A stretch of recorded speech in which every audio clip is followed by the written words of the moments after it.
আসসালামু আলাইকুম। আমরা অনেক সময় আমাদের ফোনে যে প্লে স্টোর অ্যাপটি আছে এই অ্যাপটি আমরা অনেক সময় খুঁজে পাই না। আর গুগল প্লে স্টোর অ্যাপটি ফোনের জন্য অনেক কাজের, কারণ এই অ্যাপ ছাড়া সহজে কোনো অ্যাপস ফোনে ইনস্টল করা যায় না। দেখুন আমার ফোনে কিন্তু এই গুগল প্লে স্টোর অ্যাপটি নেই। আপনি যদি কোনো কারণে বলে গুগল প্লে স্টোর অ্যাপটি ডিসেবল করে ফেলেন, তাহলে আপনি কিভাবে এনাবল করবেন এবং আপনার ফোনে ফিরিয়ে আনবেন এই ভিডিওতে আমি দেখাবো, তাই ভিডিওটি সম্পূর্ণ দেখবেন। ওকে, আপনি যে গুগল প্লে স্টোর অ্যাপটি আপনি ডিসেবল করে ফেলেন, আবার যদি আপনি আপনার ফোনে আনতে চান, তাহলে আপনি সর্বপ্রথম সেটিংস অ্যাপে ক্লিক করতে হবে। ওকে, সেটিংস অ্যাপে যাওয়ার পরে একটু নিচে যাবেন। যেহেতু আমার ফোনটি স্যামসাং, এই কারণে দেখুন এখানে দেওয়া হচ্ছে অ্যাপস, এখানে আমার ক্লিক করতে হবে।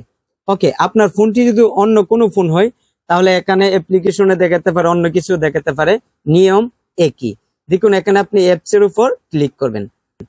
ওকে, ক্লিক করার পরে একটু নিচে যাবেন, নিচে যেতে থাকবেন একটু, এখানে অনেক অ্যাপস এখানে দেখাবে। দেখুন এখানে কিন্তু গুগল প্লে স্টোর অ্যাপটি ডিসেবল হয়ে রয়েছে।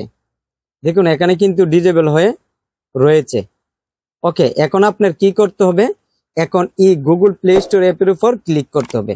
ওকে, করার পর দেখুন এখানে টার্ন অন দেওয়া আছে, এখানে ক্লিক করতে হবে।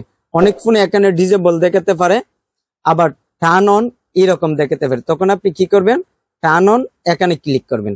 ওকে, এখানে ক্লিক করার পরে এখন আপনি ব্যাক করবেন। ওকে, ব্যাক করার পর দেখবেন এনাবল হয়ে গেছে।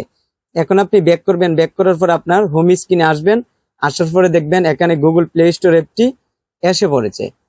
ওকে, তাই আমি যেভাবে দেখিয়েছি এইভাবে আপনি গুগল প্লে স্টোর অ্যাপ যদি ডিসেবল করে ফেলেন, তাহলে আপনি এইভাবে এনাবল করতে পারবেন।